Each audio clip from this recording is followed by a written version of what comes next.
TNN TV کی بین الاقوامی خبروں کے ساتھ میں ہوں رخسار شہزاد۔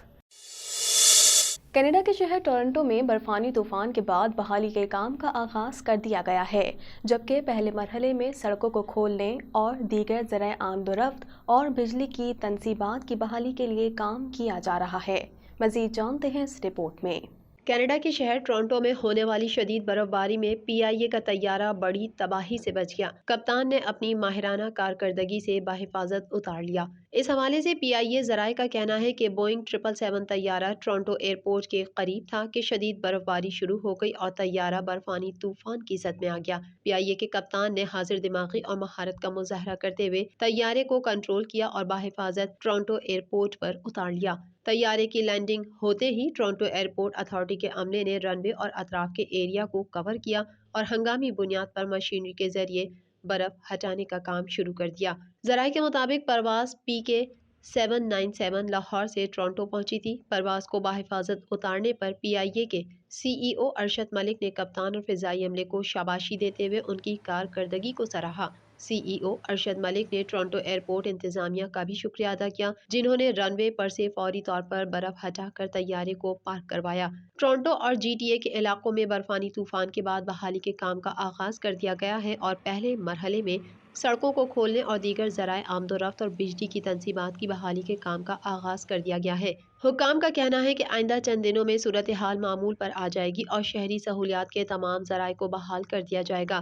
ٹورنٹو کے میئر جان ٹوری کا کہنا ہے کہ بحالی کا کام 24 گھنٹے جاری رہے گا۔ میئر جان ٹوری کا کہنا ہے کہ پیر کو بڑے پیمانے پر برفانی طوفان نے بڑی شاہراہوں کو بند کر دیا اور نقل و حمل، اسکولوں، کوڑا اٹھانے اور دیگر چیزوں پر تباہی مچا دینے کے بعد صفائی کا کام ممکنہ طور پر 3 دن سے زیادہ جاری رہے گا۔ برف کی صفائی عام طور پر 72 گھنٹے کی مدت کے لیے بتائی جاتی ہے، لیکن اس سے آگے بڑھایا جا سکتا ہے اور امکان ہے کہ اسے کسی حد تک اس سے آگے بڑھایا جائے گا، کیونکہ میرے خیال میں برف ہٹانے کے اس کام میں وقت لگے گا۔ ٹوری نے کہا کہ جس کو بھی باہر جانا ضروری نہیں ہے اسے گھر میں رہنا چاہیے اور جن کو باہر نکلنا بہت ضروری ہے وہ اپنی ذاتی گاڑیاں استعمال کرنے سے گریز کریں، کیونکہ بہت سی گاڑیاں پھنس گئی ہیں اور راستے روک رہی ہیں۔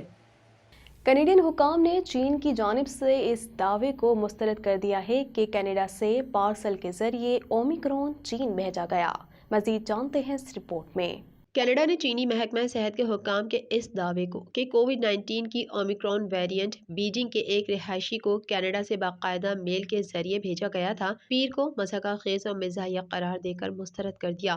ایک چینی سرکاری خبر رساں ادارے نے سب سے پہلے اطلاع دی کہ 7 جنوری کو بیجنگ کا رہائشی کینیڈا سے ایک خط یا پارسل جو ہانگ کانگ سے گزرا تھا موصول کرنے کے بعد اومیکرون کا شکار ہوا۔ چینی رپورٹ نے اس دعوے کو Beijing centre for disease control کے ڈپٹی ڈائریکٹر سے ایک بریفنگ میں منسوب کیا۔ اوٹاوا یونیورسٹی میں چین کی ماہر مارگریٹ میک کیوگ جانسٹن، جنہوں نے 3 دہائیوں سے زیادہ عرصہ وفاقی پبلک سروس میں چین کے مسائل پر کام کیا، کہا کہ چینی حکام کو کووڈ-19 کے پھیلاؤ سے متعلق جدید ترین سائنسی مواد کے بارے میں جاننے کی ضرورت ہے۔ ابتدائی دنوں کے برعکس سائنسدانوں نے واضح کیا ہے کہ یہ کسی سطح پر نہیں رہتا ہے۔ یہ کہنا کہ یہ ڈاک کے ذریعے آیا جو کینیڈا سے آئے مضحکہ خیز ہے۔ کینیڈا پوسٹ کے ایک بیان میں کہا گیا ہے، فی الحال درآمد شدہ سامان یا پیکیجز سے کووڈ-19 کے منتقل ہونے کا کوئی ثبوت نہیں ہے۔ میک کیوگ جانسٹن نے کہا کہ چینی الزام سے پتہ چلتا ہے کہ اس کی قیادت 2018 میں ہائی ٹیک ایگزیکٹو مینگ وینزو کی گرفتاری پر طویل عرصے سے جاری تنازع پر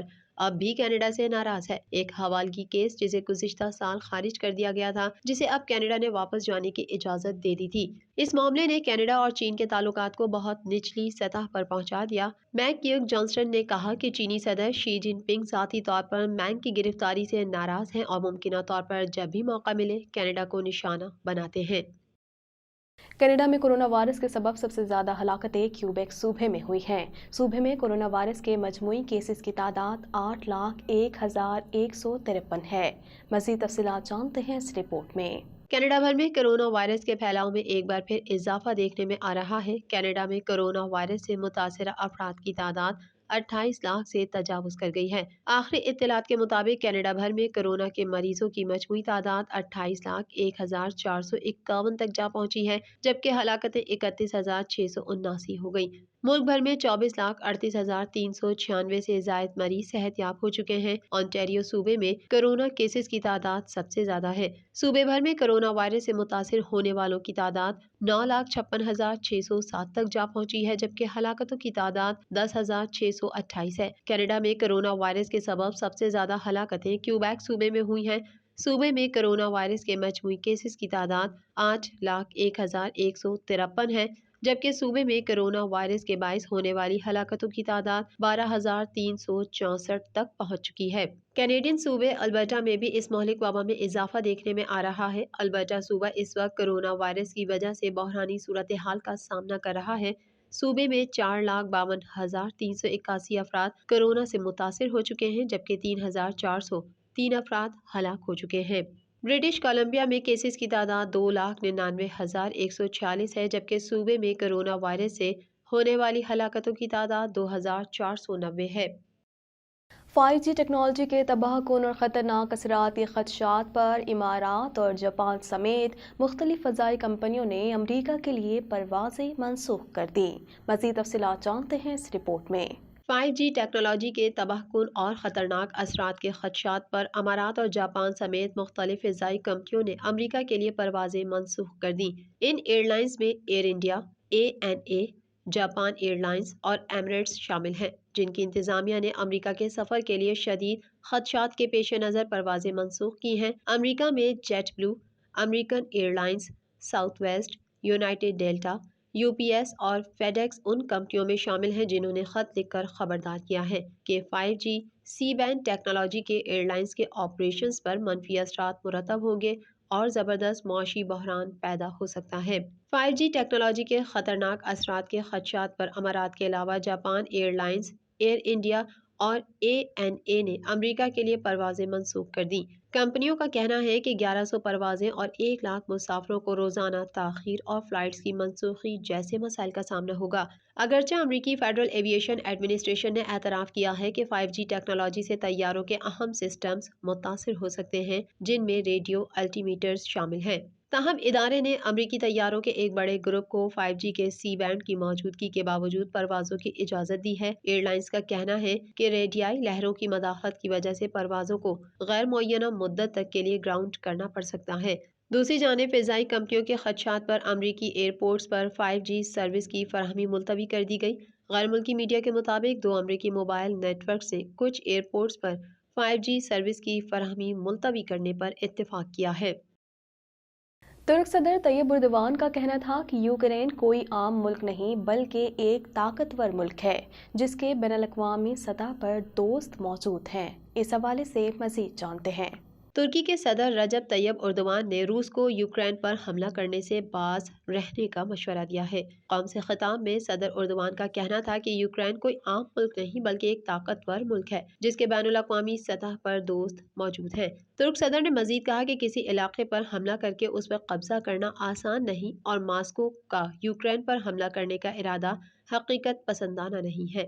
نیٹو کے سیکریٹری جنرل اسٹولٹنبرگ نے روس اور نیٹو اتحادیوں کو دوبارہ مذاکرات کی دعوت دے دی۔ میڈیا رپورٹ کے مطابق جرمن چانسلر آلف شولز نے بات چیت کے بعد صحافیوں سے گفتگو میں کہا کہ نیٹو روس کونسل میں مجوزہ مذاکرات کا سلسلہ جلد شروع ہوگا، جن کا مقصد نہ صرف اپنے خدشات کا سدبا بلکہ روسی خدشات کو بھی سننا ہے۔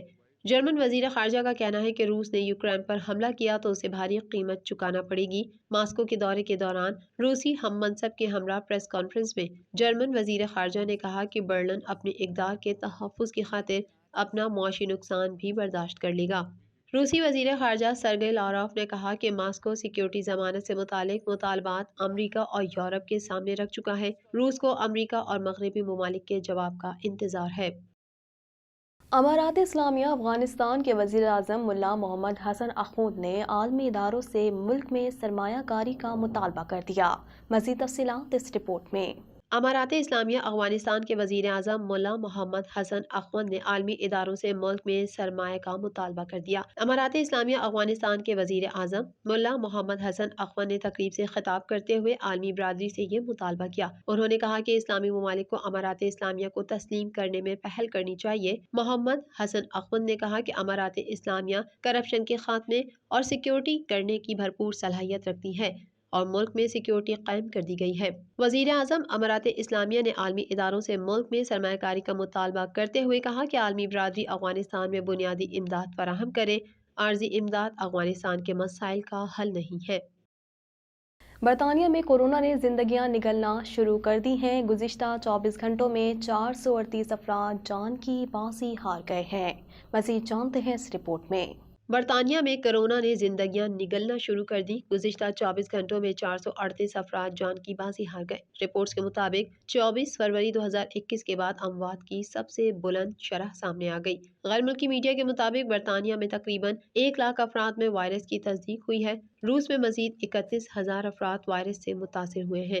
دوسری جانب آسٹریلیا میں ایک روز کے دوران کرونا کے 1 لاکھ سے زائد کیسز سامنے آ گئے۔ نیوزی لینڈ نے اومیکرون کے خطرے کے باعث عارضی طور پر بیرون ملک مقیم شہریوں اور ویزا رکھنے والوں کے لیے اپنی سرحدیں بند کر دیں۔ غیر ملکی خبر رساں ادارے کے مطابق منگل کے روز نیوزی لینڈ کے عہدیداروں نے اعلان کیا تھا کہ آئسولیشن اور قرنطینہ کے لیے ابھی ملک میں جگہ دستیاب نہیں۔ ماہرین کے مطابق اومیکرون ویریئنٹ ڈیلٹا ویریئنٹ سے 4 گنا زیادہ تیزی سے پھیلتا ہے۔ اومیکرون کا مریض 3 دن تک بیمار رہتا ہے، جبکہ ڈیلٹا ویریئنٹ کا مریض 4 دن تک وائرس کی لپیٹ میں رہتا ہے۔ دونوں ویریئنٹس میں تیز بخار، سر درد، نزلہ اور جسم میں درد ہوتا ہے۔ اومیکرون کے مریض کو خشک کھانسی ہوتی ہے۔ ڈیلٹا ویریئنٹ میں مریض کو سانس کی تکلیف کا سامنا رہتا ہے۔ اومیکرون میں گلے میں خراش، جبکہ ڈیلٹا میں گلے میں درد ہوتا ہے۔ ڈیلٹا ویریئنٹ میں سونگھنے اور چکھنے کی حس ختم ہو جاتی ہے۔ اومیکرون میں شدید بیمار ہونے کے امکانات 70% تک کم، جبکہ اسپتال جانے کے امکانات 80% کم ہیں۔ TNN TV کے نیوز بلیٹن سے فی الوقت اتنا ہی۔ مزید خبروں اور اپڈیٹس کے لیے دیکھتے رہیے TNN TV۔